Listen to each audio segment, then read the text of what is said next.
Livro de Lucas, capítulo 2, versículos de 21 a 40. Completando-se os 8 dias para a circuncisão do menino, era tradição judaica, né? Até hoje no 8º dia, a aliança que Deus fez com Abraão deveria ser feita. Os meninos são circuncidados. Foi-lhe posto o nome de Jesus, o qual lhe tinha sido dado pelo anjo antes dele nascer. Ou seja, eles foram obedientes, né? Colocaram o nome que Deus deu. Vamos lembrar que no caso de João Batista, o anjo que apareceu também determinou o nome da criança, né?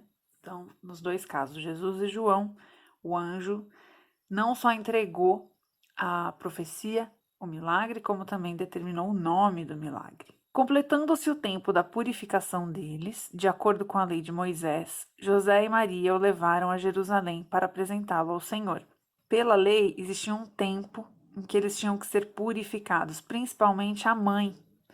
Depois do parto e tudo mais, tinha toda uma regra que Deus revelou a Moisés e que foi determinada quando o povo saiu do Egito. Então, era necessário esperar esse tempo da purificação para ir até o templo. Como está escrito na lei do Senhor, todo primogênito do sexo masculino será consagrado ao Senhor. Ou seja, o primeiro filho homem era consagrado a Deus. Então, aqui a gente vê de novo estabelecido o princípio das primícias. A gente vê em todo o Antigo Testamento o princípio das primícias. O que são as primícias? A primeira parte é do Senhor. Você semeou, fez a plantação. A primeira colheita era entregue no templo. O que isso nos ensina, o que isso nos lembra? Que Deus é a nossa prioridade. É a primeira parte da nossa vida que a gente dá ao Senhor. É interessante a gente pensar que, por exemplo, o domingo é o primeiro dia da semana e culturalmente, não, a maioria das pessoas vai à igreja aos domingos. Então, é o primeiro dia da semana e você começa no seu dia de culto. Então, isso aqui era mais um princípio estabelecido em cima dessa base das primícias. Olha aqui, tem uma notinha de rodapé, letra A. Eu sempre falo isso aqui, leia as notas de rodapé, elas trazem informações importantíssimas. Vamos lá, olha aqui, letra A, o 2:23, aquele versículo que a gente estava, ele está dando a referência, ó, Êxodo capítulo 13, versículos de 2 a 12. Vamos ler? Sempre confirme as informações, sempre confronte as informações, não aceite tudo que vem até você sem questionar, sem ler, sem tirar a prova, tá bom? Isso de qualquer pessoa, de mim aqui no vídeo, do seu pastor, do cara que você segue no Instagram. Sempre busque você mesmo na Bíblia, tá certo? De vez em quando eu falo dessa Bíblia aqui para vocês, eu gosto muito dessa versão da King James. O rei James decidiu que ele queria traduzir a Bíblia diretamente dos textos originais, das línguas originais, do hebraico, do grego, para o inglês. Então, ele contratou uma equipe enorme de especialistas e em cerca de mais ou menos 8 anos o trabalho estava feito. Hoje, a Bíblia que a gente tem, a corrigida Almeida, ela é a tradução da King James em inglês para o português. Então, hoje a gente tem também a King James. Essa daqui é a edição de 400 anos, de comemoração de 400 anos da King James. E ela é atualizada, então ela é uma linguagem um pouquinho mais fácil. Mas vamos ver lá o texto de Êxodo. Aqui o texto de Lucas se refere falando da consagração do primogênito. Então o Senhor Deus ordenou a Moisés: consagra-me todos os primogênitos. Todo primeiro filho israelita que vem à luz me pertence, não somente entre os seres humanos, mas também entre os animais. Depois que o Senhor te fizer entrar na terra dos cananeus, como jurou a ti e a teus pais entregar-te por herança, separarás para Yahvé o primeiro nascido de todo o ventre, todo de mulheres e de animais, como ele falou aqui no 2. Todos os primeiros machos de teus rebanhos pertencem ao Senhor. Então, lá em Lucas, ele está mostrando que José e Maria estavam cumprindo esta lei. É muito importante a gente entender que Jesus cumpriu todas as leis judaicas, todas as leis que Deus deu ao povo através de Moisés. Jesus, apesar de ser Deus, não passou por cima delas, ele cumpriu todas. Então aqui a gente vê que bem no comecinho da vida de Jesus, tudo foi cumprido. A circuncisão no 8º dia, a apresentação no templo depois do tempo da purificação. Então Jesus não veio anular o Antigo Testamento, como muitas pessoas acreditam. Hoje existe um movimento fazer como se só o Novo Testamento existisse. Não. E Jesus nos prova que nada do que era anterior a ele foi anulado, certo? Leia a Bíblia com essa consciência. Então vamos voltar aqui para o texto, para o 23, vamos reler. Como está escrito na lei do Senhor, todo primogênito do sexo masculino será consagrado ao Senhor. A gente acabou de ler lá em Êxodo essa regra. E para oferecer um sacrifício, de acordo com o que diz a lei do Senhor, 2 rolinhas ou 2 pombinhos. Aqui, nota de rodapé de novo, vamos ver. Ele vai dar a referência, tá? Dessa lei.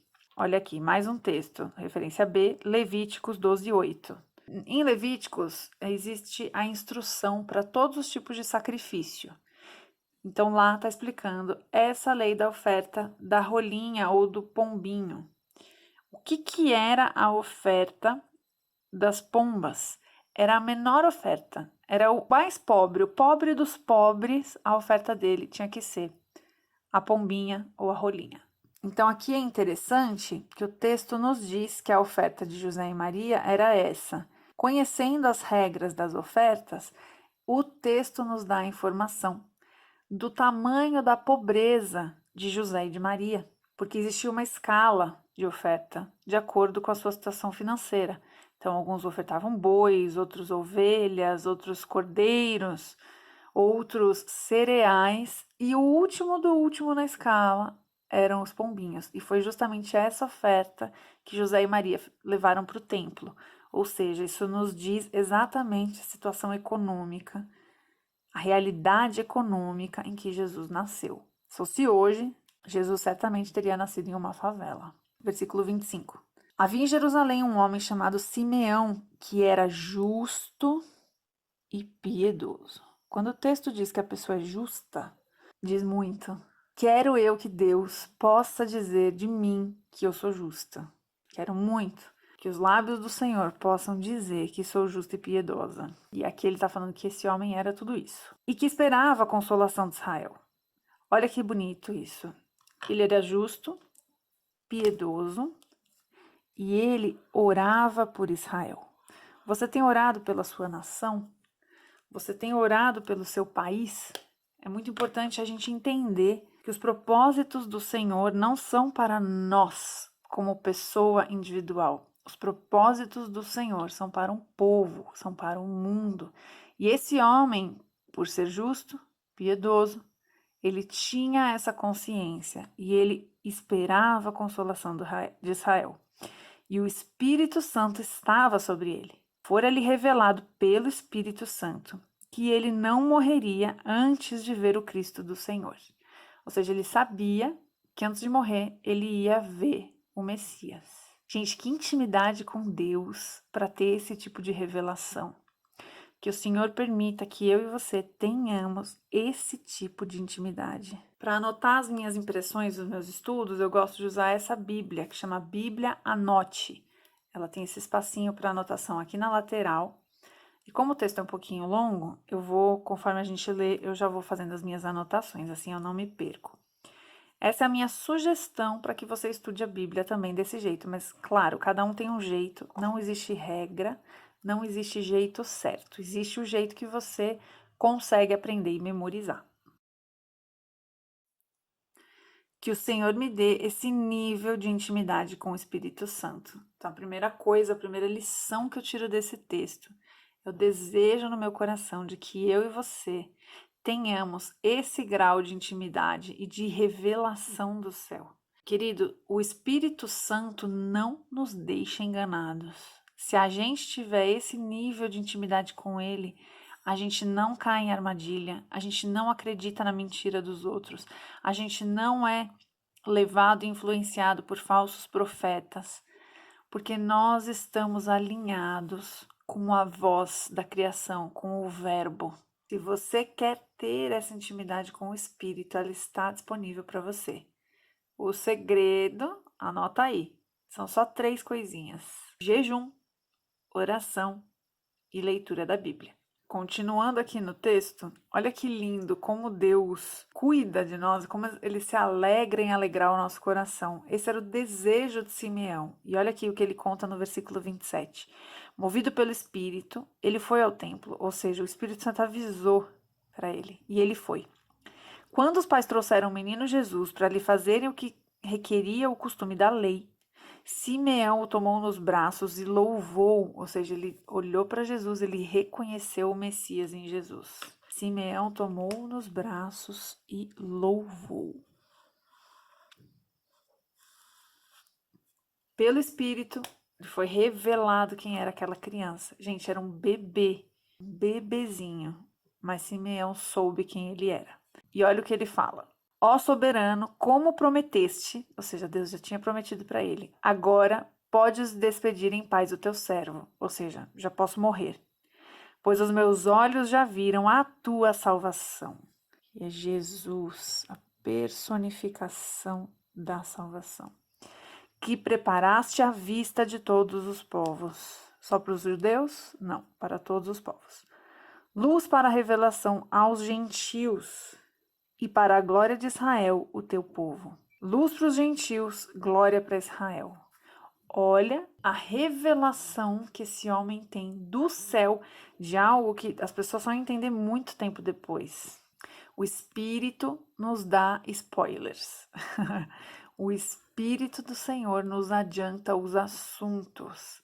Quando a gente tem essa intimidade aqui, que eu falei, com o Espírito, o Senhor nos aponta o caminho. O Senhor nos mostra um plano para gerações, um plano para o futuro. O Evangelho não trata do nosso próprio umbigo. O que a gente tem visto hoje, meu propósito, meu ministério, isso vai contra o que é o plano do Senhor. É sobre o reino do Senhor, não o nosso. O pai e a mãe do menino, ou seja, José e Maria, estavam admirados com o que fora dito a respeito dele. E Simeão os abençoou e disse a Maria, a mãe de Jesus: Este menino está destinado a causar a queda e o soerguimento de muitos em Israel, e a ser um sinal de contradição. Quem é Jesus? Um sinal de contradição, de modo que o pensamento de muitos corações será revelado. Quanto a você, uma espada atravessará a sua alma. Ele está falando aqui, entendo eu, da morte de Jesus na cruz, Imagina para uma mãe ver um filho crucificado. E olha aqui, que coisa mais maravilhosa. Maria recebe então uma profecia. Ele está de novo apontando o caminho do menino. Aqui em cima, ele falou que ele era luz para os gentios, glória para Israel. Ele já estava apontando o caminho do menino. E aqui, de novo, ele tem um apontamento profético. Isso é o profeta. Quando a gente pensa em profeta, em alguns lugares se dá ao profeta uma ideia mística, uma vidência. Não, o profeta ele aponta o destino profético de alguém. No caso aqui ele está falando de Jesus. Olha que forte, que poderoso o que ele diz a respeito de Jesus. Hoje em dia se fala muito sobre Jesus, Todo mundo tem alguma coisa para dizer sobre Jesus. Até quem não é da igreja, a gente vê celebridades dando declarações absurdas, totalmente heréticas a respeito de Jesus. Mas o que a Bíblia diz sobre Jesus? Olha aqui, que ele veio para causar a queda de alguns e o soerguimento de outros. Ia ser um sinal de contradição. Aqui está claro que Jesus não veio para estabelecer o politicamente correto, vamos dar as mãos e andar todos juntos. Não, ele veio para trazer a contradição. Ele veio para trazer o confronto. Vida com Cristo é vida de confronto. Se você não está sendo confrontado nas suas vontades, nos seus hábitos, na sua rotina, nas suas práticas, você não está vivendo o evangelho do jeito certo. Se você está confortável com a vida que você tem, Jesus não está nela, sinto lhe informar. Olha aqui o que ele fala: o pensamento de muitos corações será revelado. Para isso que ele veio, para trazer para fora as coisas ruins que estão do lado de dentro. O nosso esgotinho, como diz o Douglas Gonçalves. Olha no versículo 36. Saiu esse profeta, chegou outra. Oh, coisa maravilhosa. Saiu um profeta, chegou uma profetisa. E eu acho lindo como Deus usa duas pessoas, um homem e uma mulher. Aqui a gente vê que o Senhor, no reino do Senhor, tanto homens quanto mulheres têm espaço. O discurso feminista de que a Bíblia é machista, ele é errado. Ele vem de pessoas que nunca leram a Bíblia. Olha aqui. Estava ali a profetisa Ana, filha de Fanuel, da tribo de Aser. Era muito idosa e tinha vivido com seu marido 7 anos depois de se casar. Ou seja, ela ficou 7 anos casada e logo ficou viúva. E então permanecera viúva até a idade de 84 anos, que é essa idade que ela tem aqui. Aqui na notinha de rodapé, letra D, ele diz que também a tradução pode ser ou ficou viúva por 84 anos, que talvez tenha sido a data da morte dela. Então, ou ela tinha 84 anos aqui, ou ela viveu até os 84 anos, tá? Existe essa dúvida. Nunca deixava o templo e adorava Deus jejuando e orando dia e noite. De novo, como que ela teve a revelação do Espírito? Que ela vai entregar uma profecia aqui. Qual o segredo? Jejuar e orar dia e noite. E não deixava o templo, significa o quê? Estudo. Não era como hoje, que todo mundo tem acesso a uma Bíblia. Os escritos, os pergaminhos ficavam no templo. E os mestres da lei, os fariseus, eles liam esse texto. Então, as pessoas aprendiam a Bíblia de ouvir. Então, ela estava lá ouvindo a Bíblia, que seria o que a gente deveria fazer hoje, lendo a Bíblia, jejuando e orando de novo. Os 3 segredinhos mágicos para a intimidade com o Senhor, que eu falei lá em cima. Então, aqui se repete. Tanto Simeão quanto Ana nos dão a receita de como ter uma intimidade com Cristo. Tendo chegado ali naquele exato momento, deu graças a Deus, ou seja, ela chegou exatamente quando Simeão profetizava. Deu graças a Deus e falava a respeito do menino a todos que esperavam a redenção de Jerusalém. Essa mulher, ela viu o bebê e ela começou a pregar. Ela já começou a declarar para os outros, ela não foi no pai e na mãe, ela já começou a falar para o povo. Olha isso, gente. Que ousadia do Espírito, que revelação do céu. Depois de terem feito tudo o que era exigido pela lei do Senhor, aqui ó, fizeram o que a lei do Senhor. Como eu disse lá no começo do vídeo, Jesus fortaleceu a lei, ele cumpriu tudo o que a lei determinava. Ele não veio para acabar com a lei, certo? Voltaram para sua própria cidade, Nazaré, na Galileia. Então, fizeram tudo o que tinha que fazer, voltaram para casa. O menino crescia e se fortalecia, enchendo-se de sabedoria, e a graça de Deus estava sobre ele. A graça de Deus estava sobre ele. Olha só, Simeão e Ana nos ensinam como ter intimidade com Deus e assim revelação do céu. Hoje em dia tá uma moda de um monte de guru de internet querendo te vender facilidades, hacks, atalhos, dicas. Agora tá uma modinha de chamar de chave. Vou te dar uma chave para você entender essa Bíblia. Pega esse código. Gente, se o cara começou a falar desse jeito, foge, tá? Mas eu vou trazer para nós aqui. Você quer o código, a chave de como ter revelação do céu, de como viver o sobrenatural na sua vida? Tá aqui, ó. 3 passos. Eu vou te dar de graça, hein? Nem vou te vender um curso. Jejum, oração e palavra. De quem? Palavra de Deus. Simeão e Ana praticavam isso. O texto deixa muito claro. Simeão, quando diz que o texto diz que ele era justo e piedoso e esperava a consolação, ou seja, como você pode ser justo e piedoso? Conhecendo a palavra e colocando ela em prática. Então, se ele era justo e piedoso, é porque ele conhecia a palavra e praticava. E se ele esperava a consolação de Israel, é porque ele orava por Israel. Ana, o texto nos deixa claro, ela não saía do templo, ou seja, ela estudava a palavra todos os dias. Sempre que tinha alguém lá para ler, as mulheres não tinham acesso, mas ela podia ouvir. ela estava lá ouvindo, recebendo, sendo cheia daquilo que vinha de Deus. O texto nos diz que ela fazia com recorrência jejum e oração. Então, eu vou te dar aqui de graça o código, a chave para você ter uma vida espiritual de sucesso. E o que é o sucesso na vida espiritual? Entender qual é a vontade de Deus e obedecer. Jejum, oração e palavra de Deus. Todo o resto que tentarem te ensinar ou que tentarem te vender, pode jogar para o lado que não vem de Deus. Tá aqui o segredo, de graça para você. Só ter uma Bíblia na mão que você vai ler e conseguir entender. Espero ter te ajudado. Fica aqui comigo, se inscreve no canal para você ser notificado quando sair o próximo vídeo e que Deus te abençoe.